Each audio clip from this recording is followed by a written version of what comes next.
What are the top 10 Stephen King adaptations? Stay tuned to the end to find out what makes the Rushmore.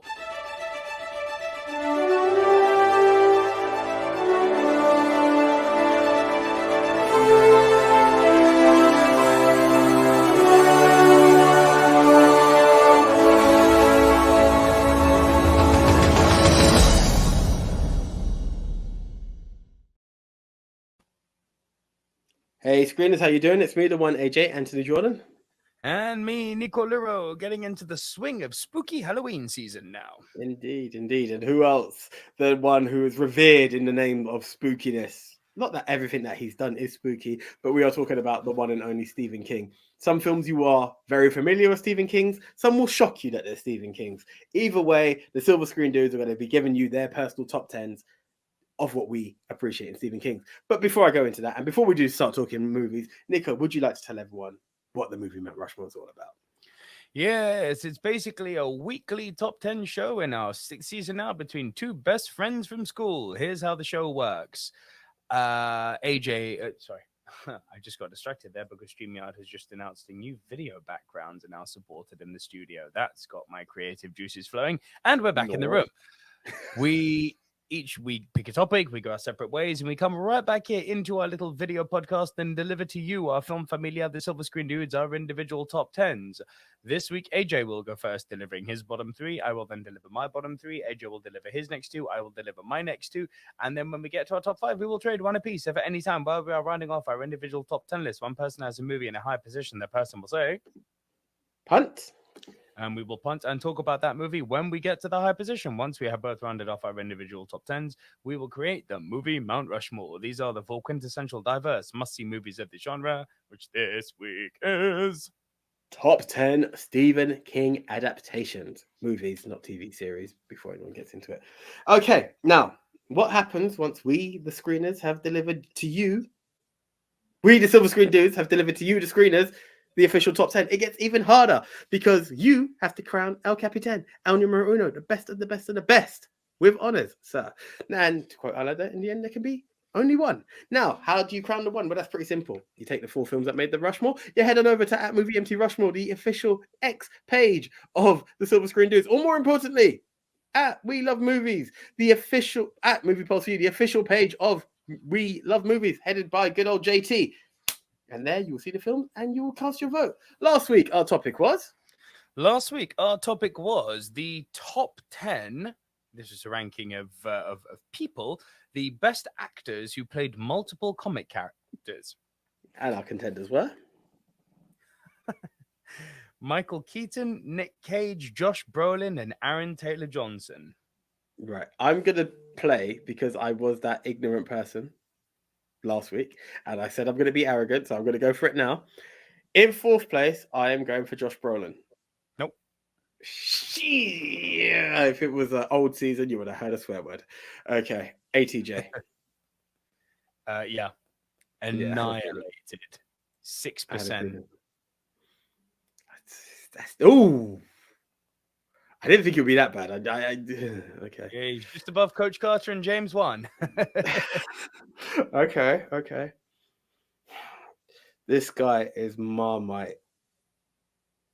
But I think screeners love him more. So I'm going to go with Nick Cage at number 2. I'm going to go with Josh Brolin at number 3. Nope. Okay, Nick Cage. Yep. Nick Cage at number 2 with 14%. This is going to bite me in the rear if I'm wrong on this one. There's a smile on his face that I'm not liking. I don't care because I know the love that Michael Keaton has as Batman. I'm going to try it one last time. Josh Brolin was in at number 2. Yes. Josh Brolin came at 2. Only 16%. Michael Keaton, smashed it. I think this is the highest ever we've had. 64%. Ooh. It could this well was be. A demolition derby. Yeah, that could well be. That could be a steamroller. Bird Boy wins it. Whether he's Batman, whether he's Birdman, whether he's Vulture, he delivers. Okay. The winged apparitions. He does well. Indeed. Yeah. Right, let's get into it, AJ. Right, let's get into it. So, you might as well just have your finger on the punt button straight away because I know all around the globe I'm going to be hated for this. But at number 10 for me is The Shining. Sorry, did you hit the wrong button and say the wrong thing? Nope. Well, yeah, that would be a punt. Cool. Along with a lot of judgment. What the hell? We will get into it when we get into it because that's the rules of the game, right? And now you're going to be like, how did this film become number 9? And technically, I'll get into it. That's going to be the case for every movie you mention until we get very high. I'm just putting that spoiler out. Listen, there I know you're number 1 without even going any further, so I know obviously. It's not your number 1. Right. Okay. In at number 9 is Cujo. Now, I know that's probably not made your list, and if it did, it just missed out. I actually really enjoy Cujo. So here's the thing. I remember, and I've not watched. Okay, here's the God's honest truth. I remember watching Cujo as a kid, and I was like, my God, this mad dog that is just trapping people, and it's the biggest level of rabies. For some reason, I pictured a different dog. I thought it was it's Beethoven. But this is the thing. When I was like, is Beethoven gone bad? And I can't remember. I think we've done movie dogs. AJ, it's Battoven. Literally. I was a bit shocked because I think I started to watch it again, but I was just a bit shocked. I was like, oh, I don't know if I'm ready for that. But it still works. So it's been a while since I've seen it again. But from muscle memory, it might have been a lot higher if I had watched it again now. But as a kid, I remember being all kinds of freaked out by this. Like I was like, this dog is bad, and who can stop him? And you got someone just trapped in a car, and you're like, oh my God, yeah. This is a bad dog. Like do you remember the other not too long ago we done movie dogs and it was all about good doggy? This is the bad doggy. He's a bad doggy. Bad doggy. Yeah. He was.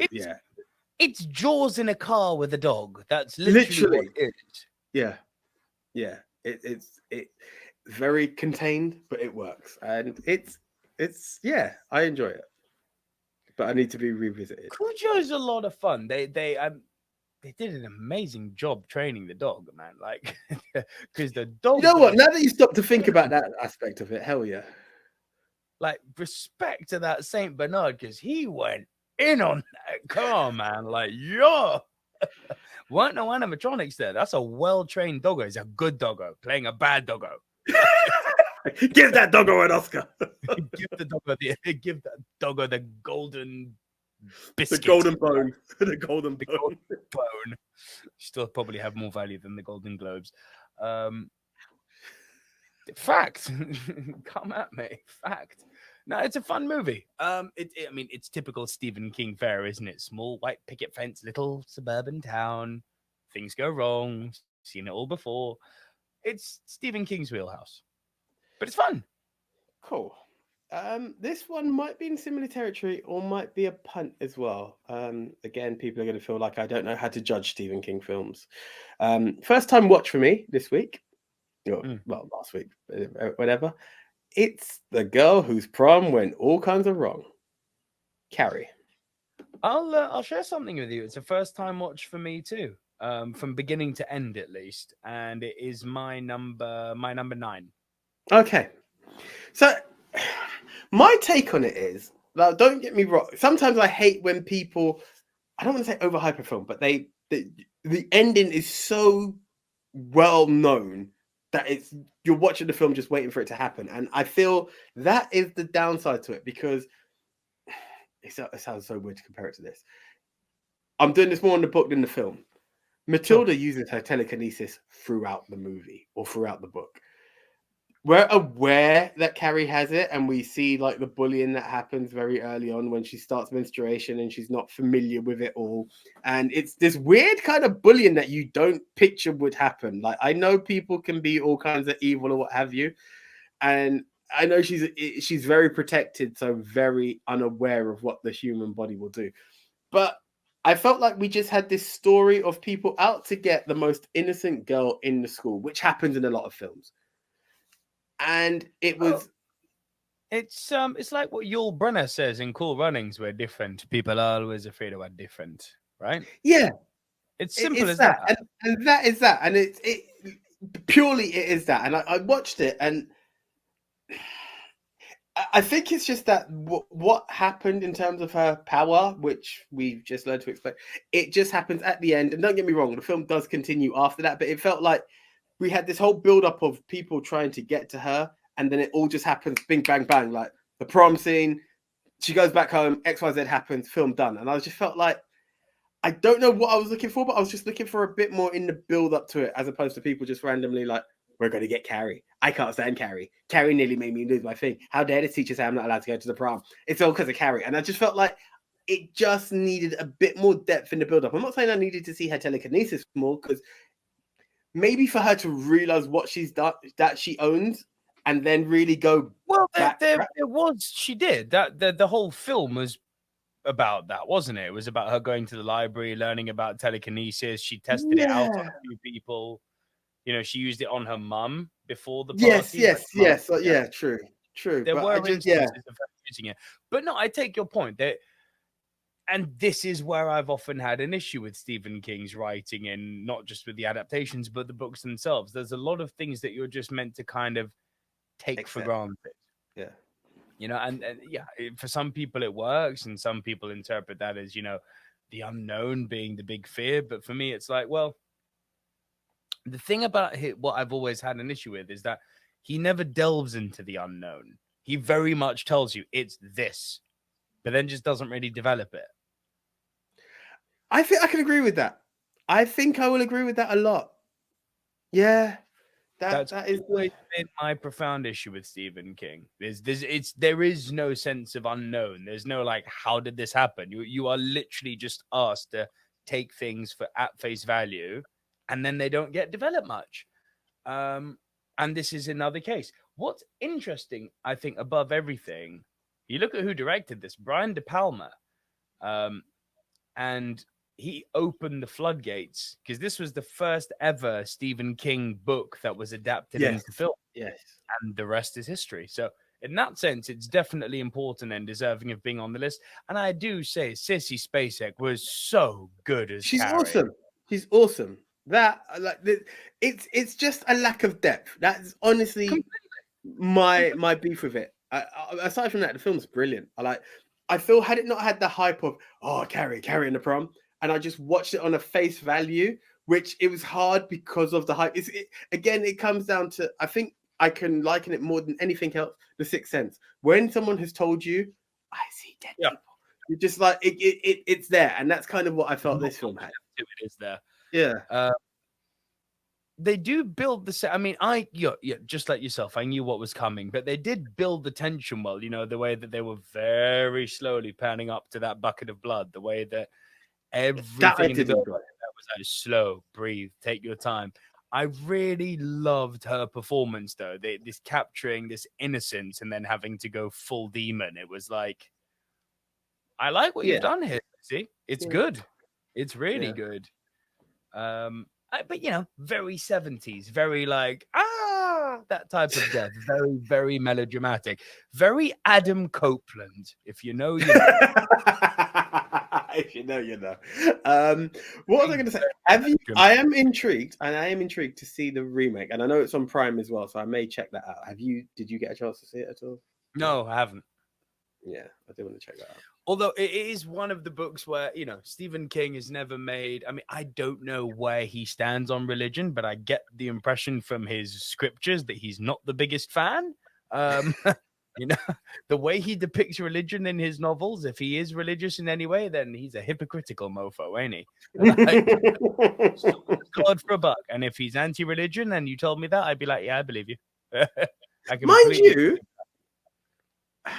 I'm going to come back to that statement later on, because I feel like he kind of professes it quite a bit in a film that we will talk about much later on. Okay. Well, there's another film we're going to talk about, I'm sure, later on, where he goes quite hard in on religion. Okay. We'll get there. I don't know where he stands on it. I'm sure there's oodles of information online, but I don't get the impression that he's a fan. Right. So that was your 8, yeah? Yes, over to you, sir. All right, my number 10, not the trashy remake, but the original, It. No, so you see, I've not. I think I've seen it. I'm pretty sure I've seen it, but Tim then Curry, I've got a feeling it was a TV series I saw, and I'm just TV movie. maybe that's what it was then. So I have seen it, but it is donkeys since I've seen it, so it didn't actually make the list. So, what I liked about it, in a nutshell, was Tim Curry. He's so good as Pennywise. Hiya, Archie. Like, he's so menacing and playful at the same time. And that's, quintessential Tim Yeah. Curry.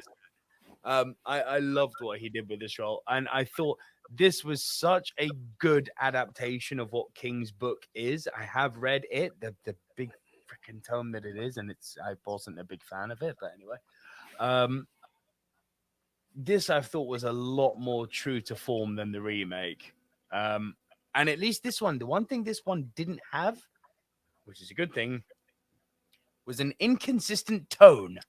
At least this one, it's like, no, we're going to go kind of cheesy B-movie horror level, and there'll be some creepiness to it. We're never going to go full scares on this. And it worked. It really, really worked for me. During our news show last week, we talked about Spawn and being way too young to have seen the film.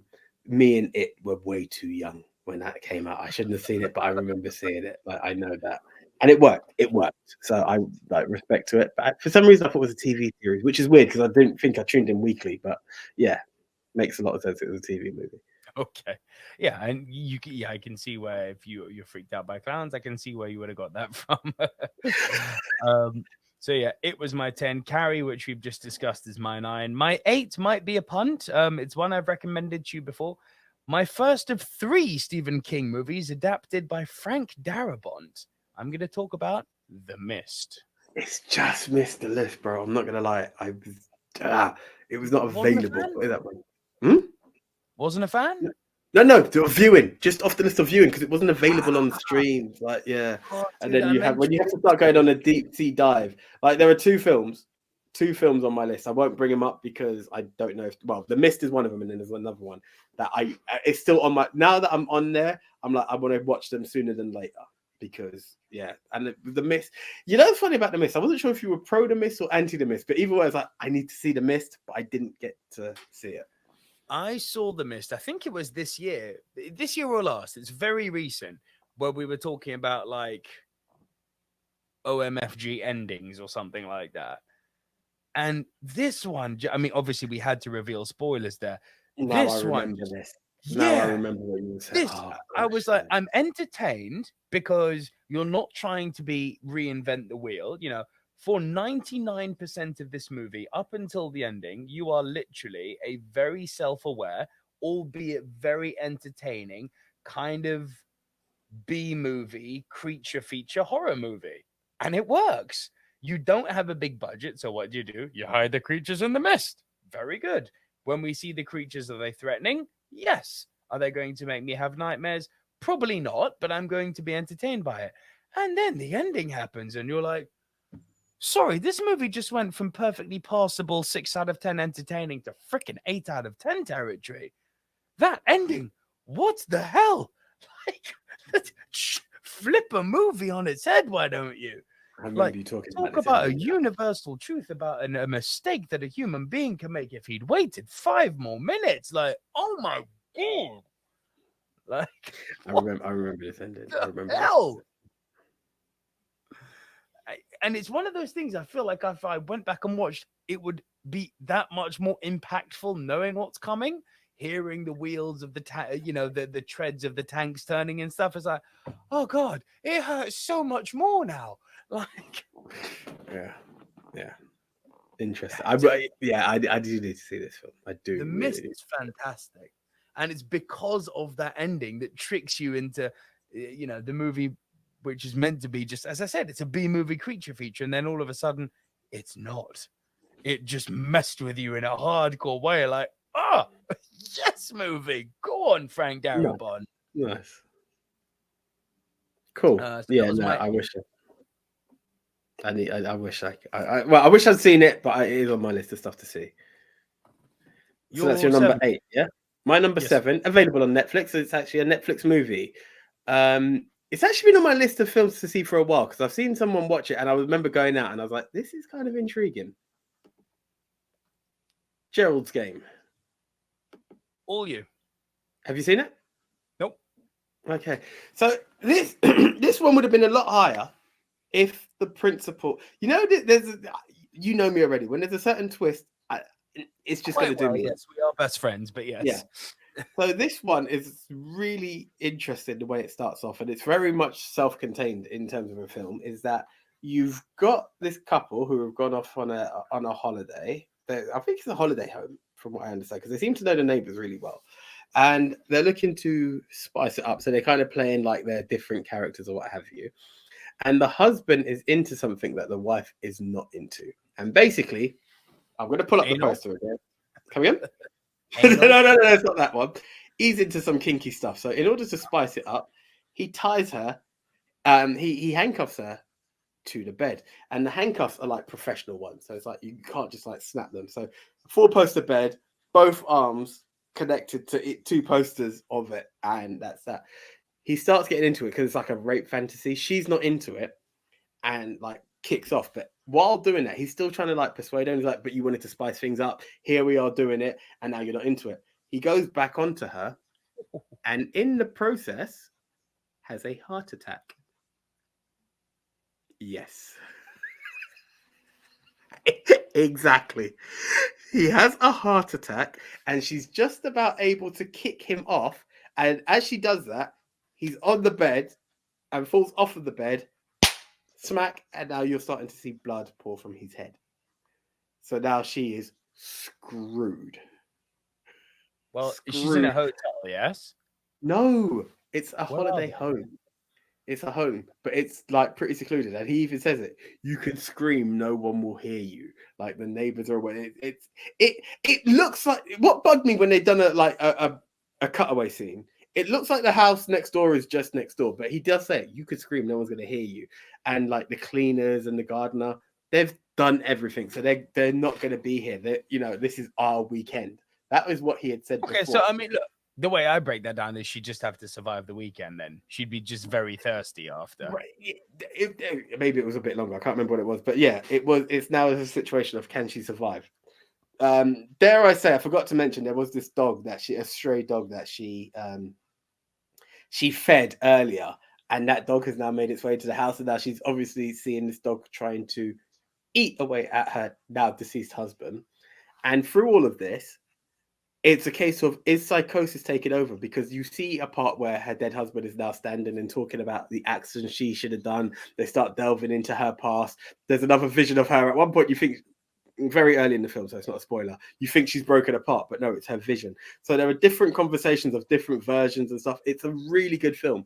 What I didn't enjoy is where there's this spin of a character who just doesn't need to be in there. Now, I think it was based on a true story. I I'm not hate when they do that. But you've got this character who's just randomly in the film, but doesn't have enough depth to be in it. But he's like this serial killer who collects bones and stuff like that. And I'm just like, this is the part of Stephen King that I don't enjoy, And I feel like where you had this very good psychological thriller going on, this character who's now just involved in it, and it's like, is it a figment of our imagination? Is it real? It kind of plays into something, but I feel like it wasn't needed.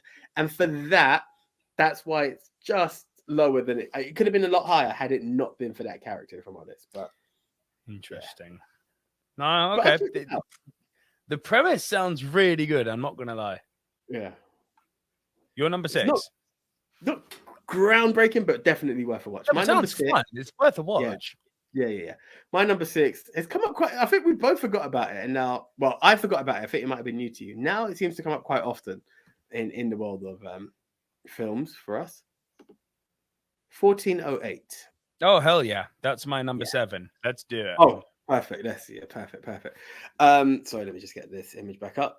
Oh, yeah, there we are. Make sure you download it on Spotify, guys, if you've got friends who are into pod. This is aside from the fact that I was able to predict a way of getting out of this room, I really really enjoy the concept of it. You're talking about a man who, John Cusack's character, who just follows different news stories and hauntings and stuff. And there's this infamous hotel that has the infamous room 1408 where nobody has come out alive, and it's meant to be haunted. And he's challenged us to just survive a night in 1408, and can he do it?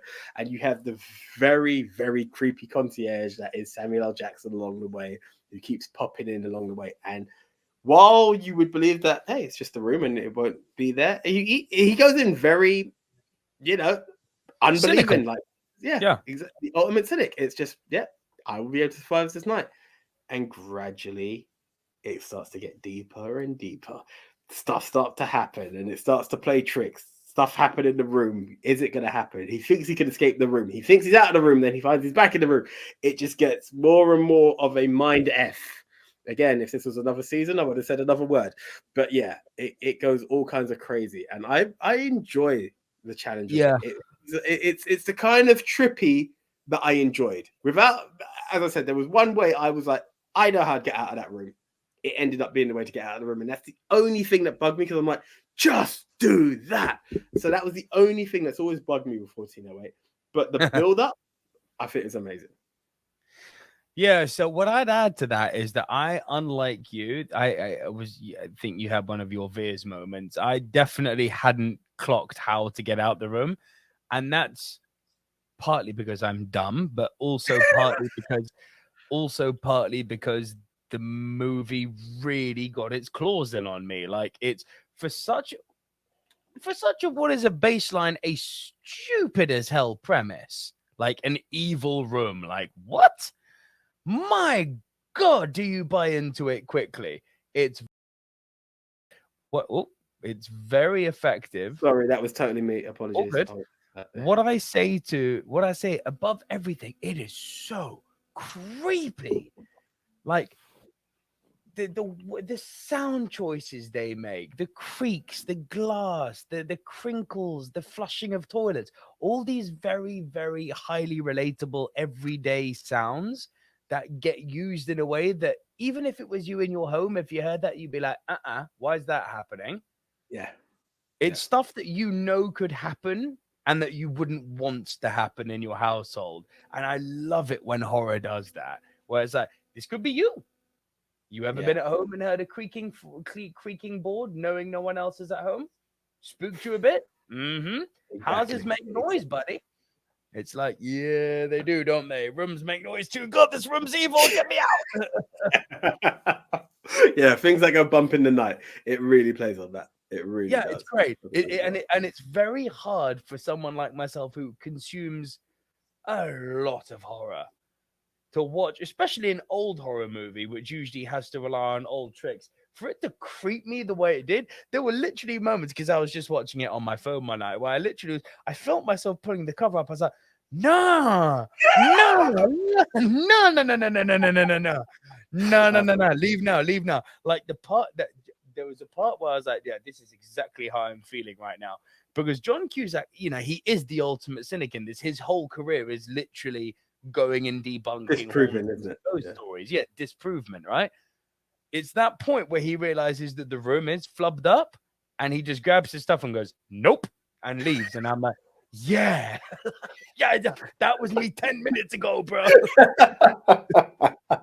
Why are you still here? You went in the toilet, you put the toilet seat down, you came back, the toilet seat was up. Leave. Like, that ain't your mind playing tricks on you. That happened. Leave. Like, no, it's a good film. It's a very good film.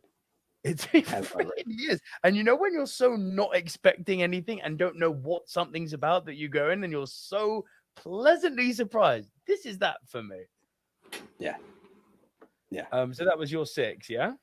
Yep, it was indeed. Also my 7 and my 6. Oh, my 6 is definitely a pun. But it's Misery.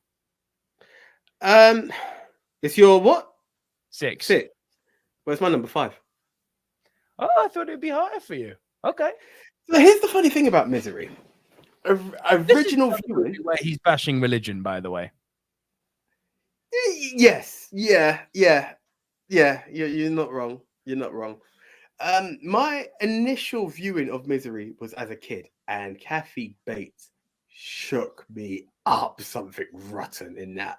She was vicious, Yep. vicious. I was like, oh, like I had the creeps, and it you know, everything that happens through it, the battering and everything, like just literally capturing. It's the story of a writer who has a car crash and who happens to be picked up by, out of all people, he's absolute Stan. biggest fan. Exactly. I was just about to say, it's your biggest fan, Stan. And she is on this guy's case of wanted to see what comes into his next book. And then it becomes not only just releasing the next book, but now she's upset that it's not going the way she would want it to go. And it's, you are not leaving, you are not doing this until it happens. Like, he has become a prisoner to this woman, like Stan's prisoner. And that's the worst thing you could ever imagine. And yeah, she makes him pay To an build awful. on that, it's the point where she's reading his last book about Misery, Misery Fontaine or whatever she's called. It's already published, and she hasn't read it yet. And this Yeah. character, who she is obsessed with in the book, dies, and man, she goes to town on him. Like, that's not the way it's supposed to go. Like, yeah, it's all kinds of fruit. The funny thing is, now I don't know if it's because of the previous trauma. Rewatching it as an adult, it didn't feel as deep. Like, don't get me wrong, she's still an evil person. There's still moments of tension when, you know, something's just slightly out of place, and will she realize it? And you're still like, oh gosh, oh god, oh god, it's coming. Yes. You have the build up of it, but it just didn't feel as creepy as it previously did. No, it didn't. It I'm with you. It didn't creep me out. It's not 1408 level on any way, shape, or form. What it is you know, there's people out there like that. Yeah, that's a fact. That's a fact. While there may not be a creepy room, there are stalkers who will go to extreme levels, and that's the thing. The film is intense, and it's real. And this is what I've realized with King. Don't give me your supernatural. Yeah. And I'm in. I'm in, and that's something I've. Here's the thing: if you're going in supernatural, I'm all in for it. When you try to mix it, I start to lose it with him, and that's my crux of it. So this film is just grounded in reality. I'm deep in. But I'm with you. Like, a lot of the time when he does horror, it makes me go, Yeah. No, I'm very, very much with you. But no, you know what? Rewatching this today actually made me realize, yeah, all those people in the world who say there's no reason to hit a woman. Yeah. Because believe me, I'm on record now. I would beat the living shit out of her if I got. We are not advocating domestic violence. No, I'm However, advocating violence. I'm advocating self-defense is completely different. Listen, what he does to her at the end, when he gets the burnt pages and shoves it in her mouth and goes, "Eat it!" I'm like, so much. So much. Like, cancellation by the Silver Screen News, but I know what you mean. Yeah. No. I don't give it. If you think this is cancel worthy, go watch Misery. Come back to me, honey. So that was my number 5. Your number 5, sir. I ain't advocating domestic violence. I'm advocating violence on Annie Wilkes, though. God damn. Self-defense. Self-defense and a bit of vengeful necessity. Eat it. Show you the penis got me. FPD style. That's it. My number 5. I actually didn't know this was a Stephen King book until I went. I have a feeling it's my number 4 with that line, because I was shocked, and I said it to my mate John the other day when I found out, and he's like, "No, I've got to do my research on that," and I still haven't proven it to him. If it's the same film, I might be wrong, but I'll let you say it. And Arnold. Yes. Yeah. The Running Man. It's so good. Indeed. Yeah, that's my number 4. That is my number 4, dude. In the future, we go into the world where you've got it's like a Hunger Games, and they make you do the running, and if you win, you get the money, and then you get the freedom. But they beat the people up in the Running Man. It's really good. It's exactly that. Like, do you know what I think helps with the Running Man? And I don't know when the book was written, but I don't It care. This is definitely helped. great. It's great, but you know what I think also made the Running Man that bit more exciting, especially for our generation. It was like extreme gladiators. You know, we're watching gladiators every day on TV. Now you've got one that's based on it's gladiators where you don't just have the guy blowing the whistle and you fall into the. I prefer the crash mats than the swimming pool. I'm sorry, I know it hurt people, but I prefer the crash mats. But this one there's no crash mats. You die. You die in this game. It's a game of survival. Yes, there's Battle Royale. Yes, there's the Condemned. Yes, there's the Hunger Games. The Running Man was my first taste of all of this. The Running Man is my favorite in all of this. 100%. 100%.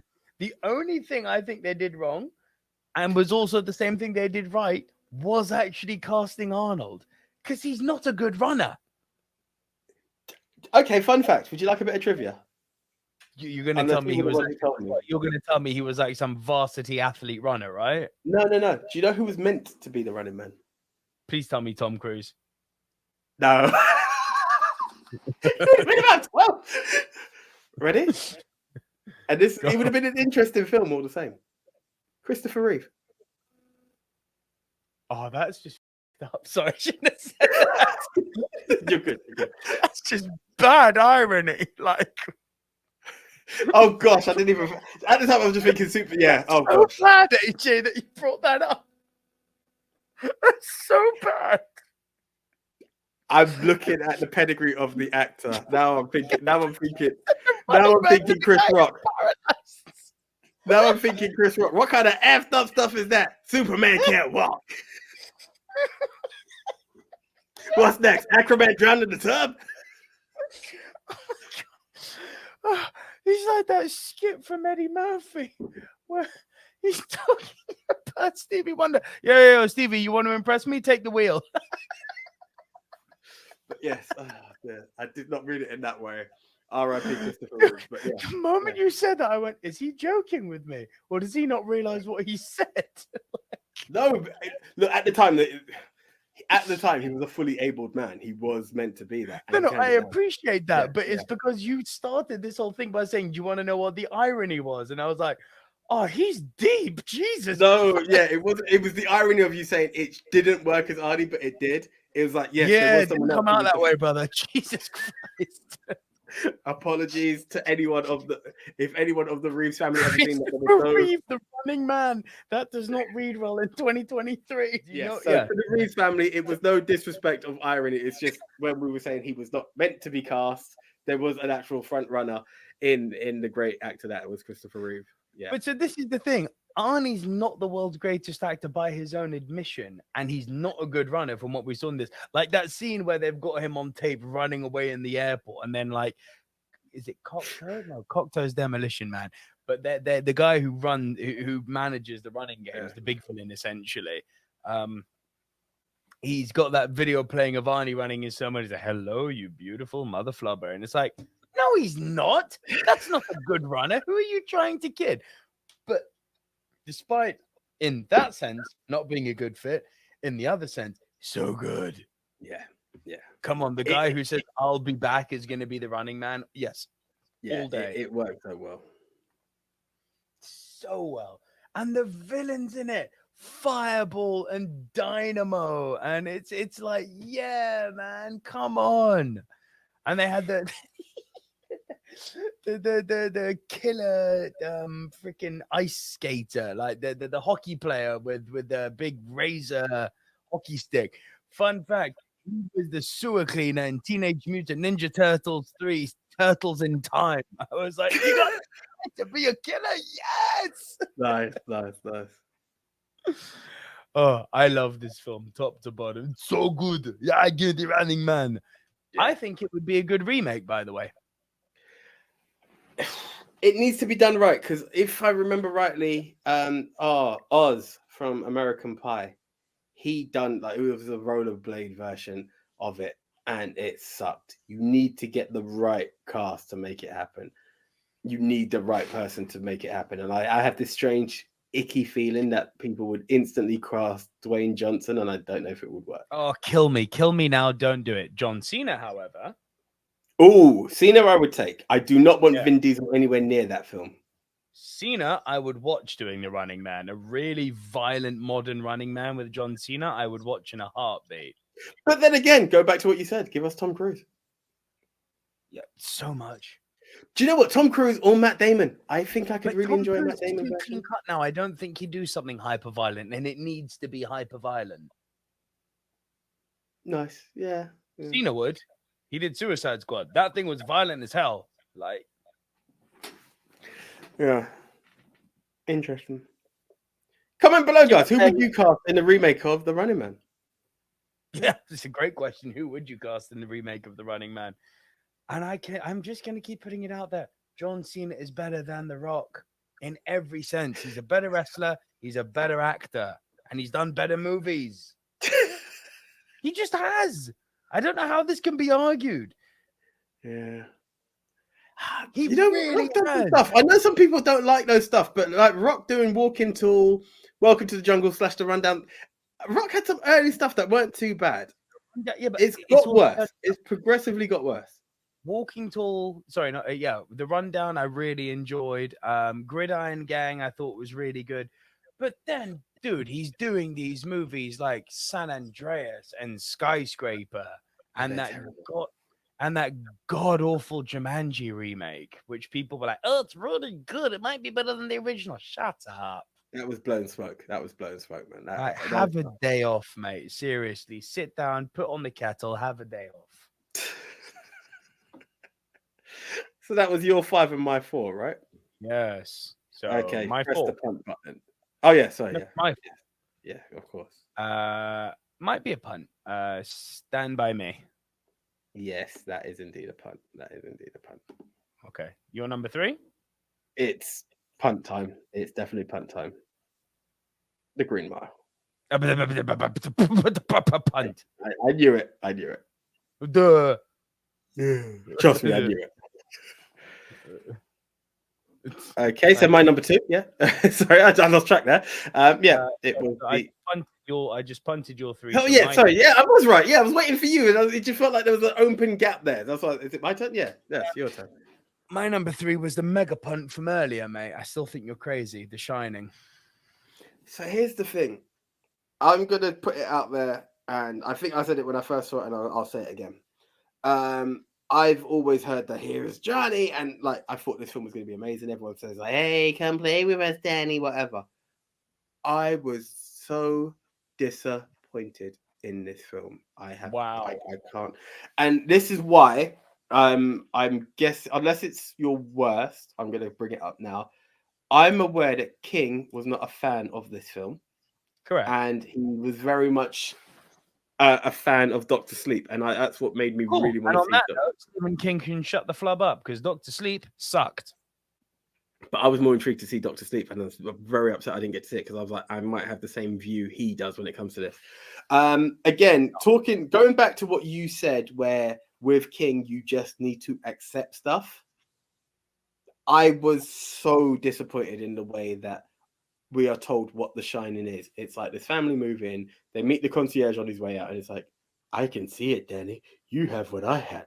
My grandmother used to call it The Shining. Cool. We then move on to try, like, there was no depth to this situation. Sorry, not telekinesis, telepathy. Yeah, but that was that, right? And I was like, okay, you've told me what it is. We're going to work on that. What then happens is, and I remember watching it, is that Jack Nicholson is trying to get away from like the world to write a story and what have you. The next scene I see of him, he's just verbally attacking his wife, and you're like, I've not even seen your descent into madness. It's just there. Like, just accept it.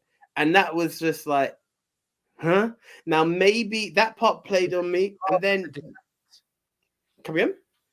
But it was just too instantaneous. He was literally just frustrated at his computer. I'm pretty sure at that part he's already met Lloyd in the bar, right? But again, that was like a conversation. I think he had a conversation. Lloyd's not really there. I can't even. Lloyd isn't real. That's why you've already seen the descent into madness. Possibly. But and then what happened? And then everything else, I just didn't. Danny got on my nerves. Kind of the point. No, but that murder, like that voice, again, Red that was the one. Rum! Red Rum! Again, just sorry, I'm an 80s kid. I'm gonna say it how it is, yeah. And maybe it's also a situation. There is no way anyone in my household could have got away with just making that noise without getting one. What the hell are you doing? Like, it was just like they were just like, what's he doing? It just yo. If that was anyhow in my, my dad, bro. There was no way any of us. Like, I needed to see certain things, and then the visions and the apparitions. I was like, what is going on? And then when I see Nicholson reach over and beat the shit out of Danny for red rumming while they sleep. Listen, bro, I don't even want to get into it. Christopher Reeve, the child. Jesus Christ. I'm telling you now, it would have been stop your nonsense, yeah? Followed by, again, my family lived by a rule. Those who don't listen must feel. Daddy would have felt before anything else. But all these situations just didn't work with me. And then when Jack Nicholson was going to hook up with this lady, and then the metamorphosis of what she really was, I was just like, what is going on? And then I don't want to get into spoiler, but by the time I saw this, it's a meme at this point now, but him frozen away at the end of in the maze, it just felt like very thrown together. It just didn't work for me. It just did not work for me. I appreciate the mystique of the picture at the end, and I think it's very sad that was like the only redeeming factor. I think him in the maze was something. How did you interpret the picture at the end? I'm curious. I saw it as all fallen victims of the hotel, those who can't fall into it, and they now become part of those who will haunt anyone who comes in next. Including Jack. Yeah. I see him haunting someone in the future because he's in there. He's in the picture. He's part of it. I think all those who have been killed. It's the expansion of 1408, essentially, isn't it? That hotel. It's like the whole thing is kind of messed. But yeah, it just didn't work for me. It just didn't.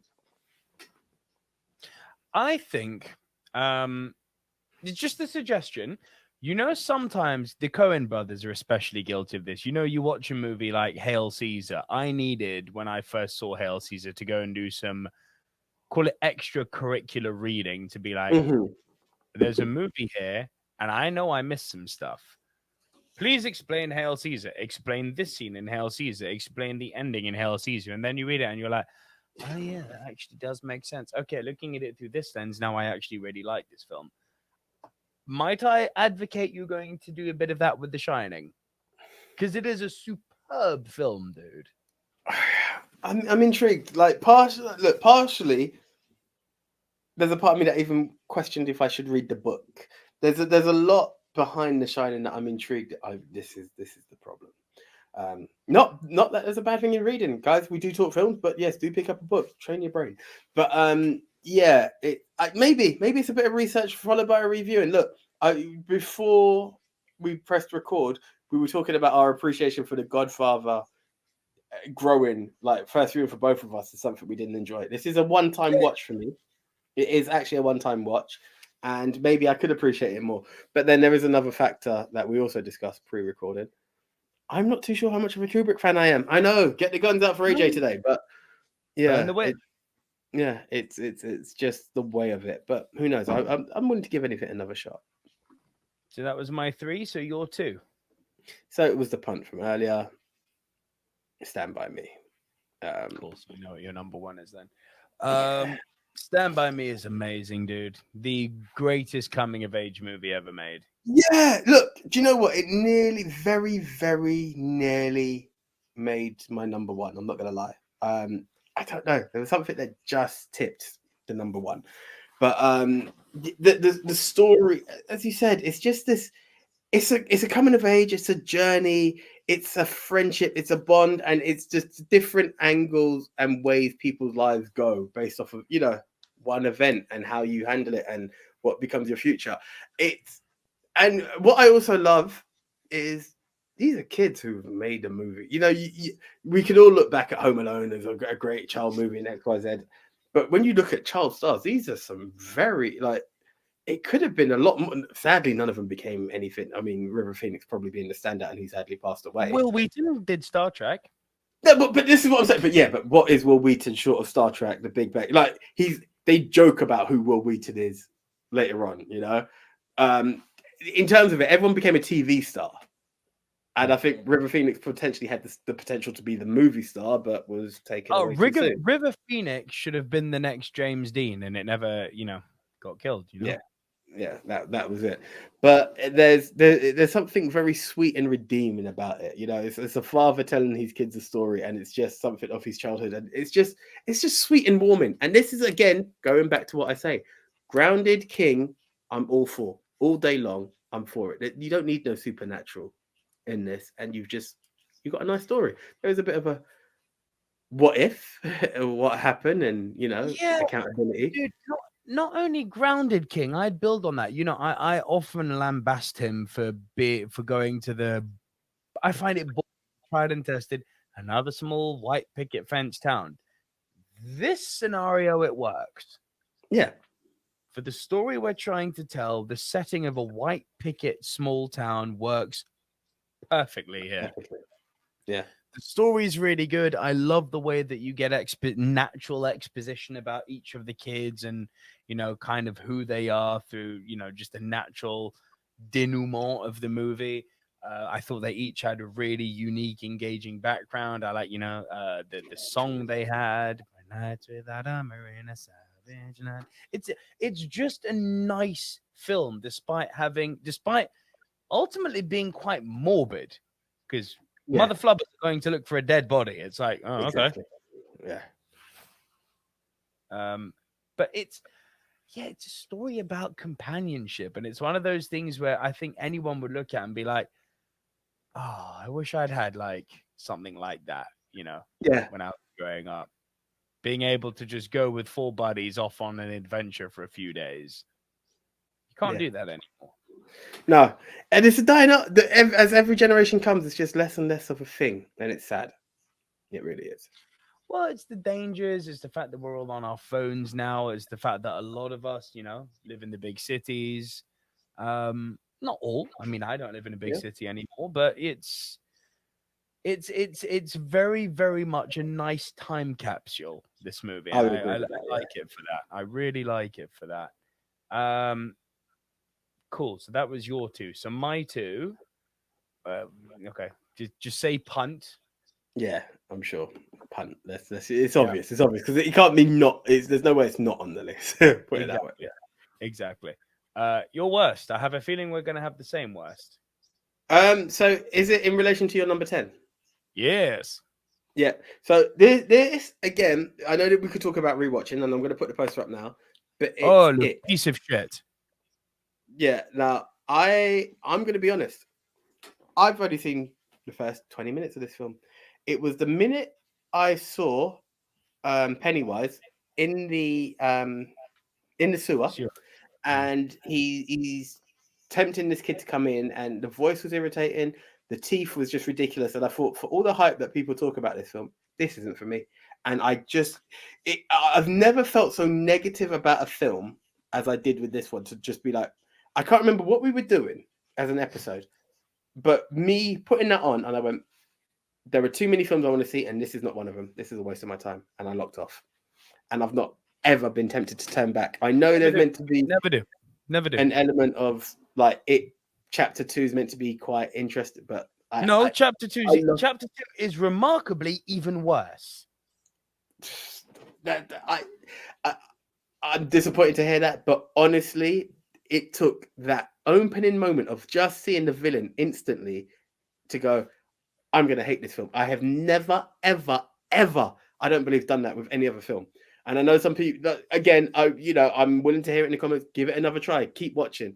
If someone can tell me keep watching, it gets better, you can. If you tell me it stays at that same flow, I'll never give that film another shot. It stays at the same flow. Yeah. That's so the whole movie. And I'll tell you what annoys me with the teeth and the creepiness that they were going for. What they do that made absolutely no sense to me is that then halfway through the movie, they start. I've mentioned this to you before. The rock fight down at the creek. They start doing these slow-mo Scooby-Doo moments, and you're like, but what tone are you going for here? Like, you're going for this kind of extroverted horror compared to the original with Tim Curry. You're upping up the tension and the horror here. You're making it a bit more violent. You're making Pennywise hit harder. It's not working for me, but I get that's what you're going for. Why are we doing a slow-mo rock fight with the kid literally going?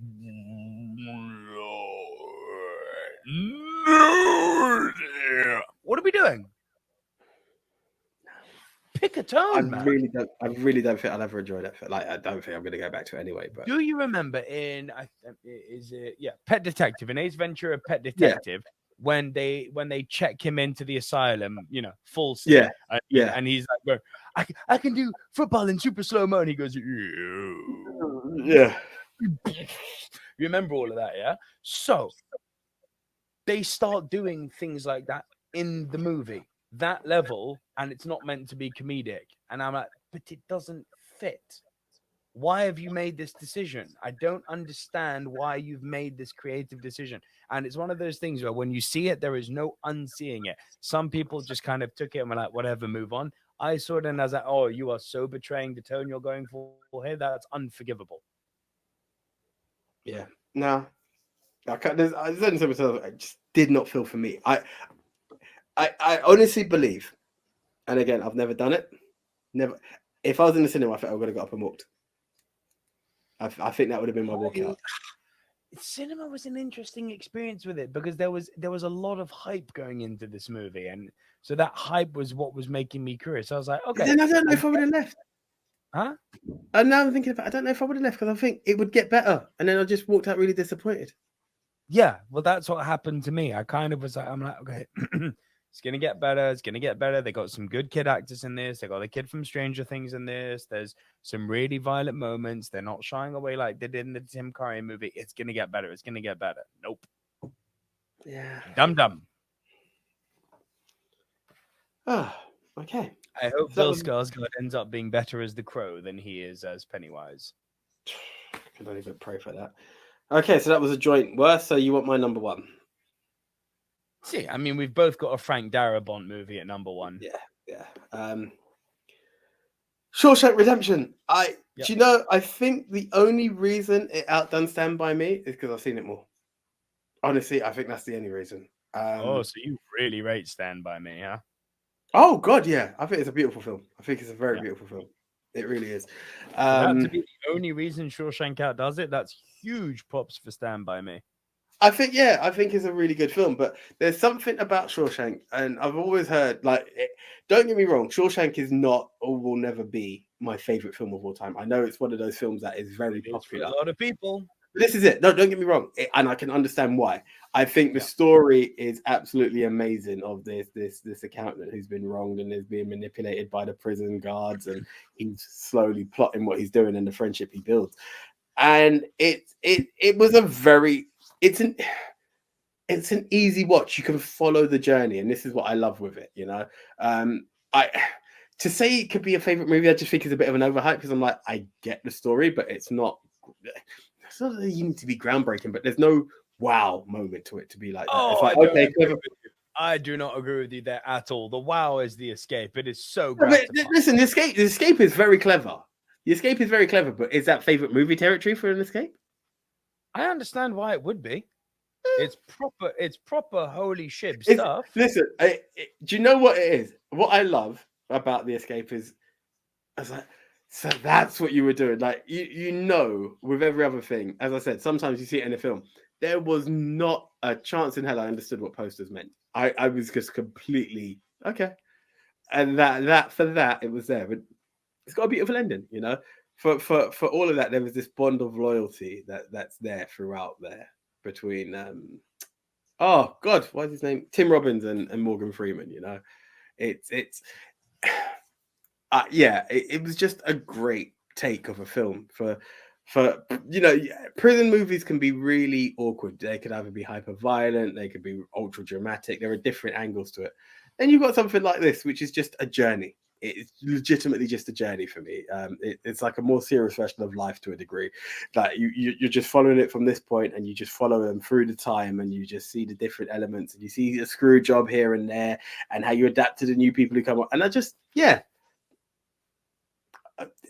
again, it's weird because when I always think of Stephen King, I always picture horror. So this, when I first found out it was a King as well, threw me off. I was like, oh, okay. Yeah, interesting. And this was the first time I realized that Stephen King doesn't always have to be scary. And it was just He's so great much work. better when he's not. Yeah, 100%. Hands down. Hands down is a lot better. And yeah, that's why this one got my number one. And for very similar reasons is why mine got not only my number one, but I consider my favorite movie of all time, and that is The Green Mile. Bro, I'll say it again. It probably would have been my number one. Okay, Stand By Me being where it is and what have you. The spewing. The spewing I know you can't handle really. But again, this is weird because the super. Huh? Yeah, sorry. I'm here. The supernatural that you get in this, I'm willing to accept. It's the part where you had to show that. I think there's 101 different ways it could have been. Realization of the supernatural you're not a fan of it. I get it. I get it. It wasn't aesthetically pleasing to you. I get it. And that's fair. That's fair. If the aesthetics for it didn't work for you, it worked for me profoundly. Just on the spewing, I just interpreted that as the miracle. And here's me being the non-religious guy going a bit religious. It was the miracle being cleansing and it coming out almost like the plagues of Egypt, the flies and the locusts. And it was them just dissipating because that's what we're full of. We have all this bad stuff around us. It worked for taking all of that religious hokey pokey stuff out of the way. On a basic human level, this movie is such a masterpiece, dude. Like the performances from Tom Hanks and James Cromwell and freaking my boy, man. Oh, why am I blanking on his name? Sam Rockwell. Sam Rockwell, thank you, Jesus. He's so good in this. But going back to it, this is the film that I said I'd hold back to on religion. Do you not say that this is the film that says he is quite a religious person? Because he's literally written about thinking of it, yes, absolutely. But I'm like, where do you stand on this mother flubber? Like, are you pro or anti? Or are you kind of this is the one that will tell me he's mega pro religion because he's the whole karma, the entity, the punishment for killing God's greatest gift to the end. The miracle, right? As it were. Yeah. It breaks me every time I watch it. It's been a long time since I've seen it now, I'm ashamed to say. Since I've been with my wife, we're 10 years together now. Not married 10 years, but we've been together 10 years. She's known this is my favorite movie, and she knows it makes me cry every time. And she's like, I don't know if I'm ready to watch it yet. And it's like, you gotta get it. We still haven't watched it together.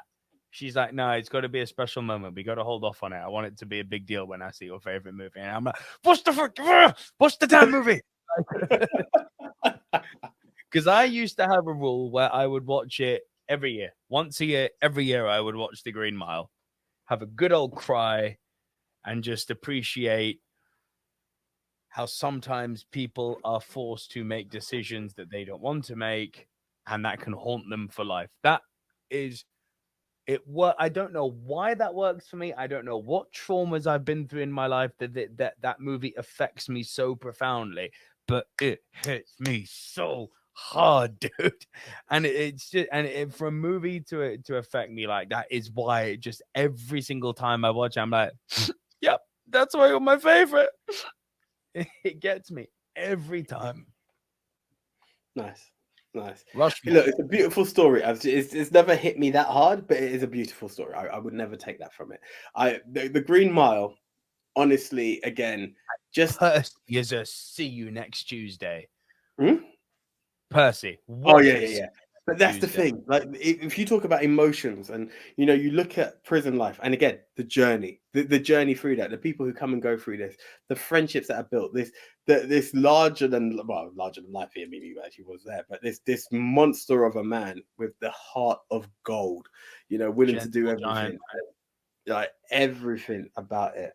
And this is just literally people on death row. The Green Mile is the walk up to the electric chair, but the relationships that can happen from there, where you start to see people as humans, even though they are prisoners and they've done wrong, them regretting what they've done. There is so much, and in that there is so much depth that outdoes anything Shawshank does. I have to be honest with that, but it's the aesthetics that kill it for me. It's sad that I would let it knock back a film for me, but it just really hurt me. And the more I saw it, like if I saw it once, I would have been like, what was that about? But it kept happening, and I was just like, it's that aesthetic is not for you. It bothers you, but the chemistry between Clark Duncan, R.I.P. by the way, big guy, and Tom Hanks is it's beautiful. Dude, it's God level. Yeah, it really is greatness on another level. Yeah, no, I agree. Right, so it's Rushmore time. Shawshank's not in because it's a well, it can't be. Every time we put Shawshank on a list of anything, it storms it. Right. It's fine. A cancelled movie. Okay, let's go. Bear me a second. Right, so Green Mile. Yes. Stand By Me. Yes. Running Man. Maybe. Okay. Go on, give me The Shining. Oh, you're taking the absolute. Give me The Shining. Come on. I mean, Misery's got higher ranking for us. This is like middle ground. It's middle ground for us both, and Shining's my top 3. So. Oh. Go on, give me The Shining. Give me The Shining, and then you can pick 4th spot. You see, I'd be interested to see what people say. No, because I think once they realize that Running Man is a king, that would be it. I don't know where Running. I'll give you The Shining because it's just like canon. I'll give it to you, and I'll throw Misery in there because that is known as a king movie. You're putting Misery in there, yeah? Yeah. Okay. Ladies and gentlemen, the official movie Mount Rushmore of Stephen King adaptations, in no particular order, is The Green Mile. Our second entry is Stand By Me. Our third entry is The Shining. The excitement in my voice. Our final entry into the movie Mount Rushmore of Stephen King adaptations is Misery. That's a very good list, I think it is a very good list. When you break it down, I don't think The Running Man would have the rights to be in such contention. No. Yeah. Okay, guys. So now you know what to do. You head on over to @Movie MT Rushmore, the official X page of the Silver Screen Dudes, or more importantly, the person retweet. Good old JT of We Love Movies @Movie Polls for You. You only get to vote once because it's a retweet, so no cheating. And there you will have the 4 contenders vying to be the best Stephen King adaptation. And guess what? It sure as hell ain't it. So there we go. Head on over, get your votes in, and the winner will be announced next week. Yeah, next week. And as promised, guys, if you can believe it, what's funny is that this episode probably we're going to need to discuss this. But at time of recording, it's the 25th of October. Usually the episode we record then releases a week later. However, a week later is our first live show on the new channel. Yeah. The message will go out on Twitter later this week, but we're hoping a lot of old people will come back and support our live show. It should be a lot of fun. AJ, you have questions? No, it just hit me. Our first live show is a Halloween show. Interesting. It's great, isn't it? Spooktacular. So I guess this one will here's going to be a weird bit of meta time travel for you. If you're watching this till the end, firstly, thank you, or listening till the end, firstly, thank you. But this episode will likely have come out before the live show. Sorry, after the live show, even though it was recorded before the live show, but it's going to release after the live show because we normally release a week later, but then on the day that this would release, the live show will be going live, so there's no need to schedule it. And oh god, I've gone cross-eyed. Anyway, Parsnick says hi to future Nico. Hey. Future sounds from the silver screens. We hope you enjoyed our live show last week. By the way, we had a live show last week. But we're planning for it. Do you know what? We don't even know what made the Rushmore, because guess what? We haven't built it yet. Yes, the live show is back, people, and we hope you will all be there to join us. Stay tuned to Twitter, or if you were on Twitter, thank you for joining us on our live show that aired last week, this week, next week. And my whole opening of "and our contenders" last week is an absolute lie. So ignore me too. We're going to leave it on that fun note, guys. We're looking forward to doing the live show again. And if it was the live show last week and you were there with us, thank you. Yay. This has been really confusing. We will see you. Is it next week or at the time of recording? We'll see you last week. We'll see. Yes, we'll see you last week. Very good. We out, guys. See ya.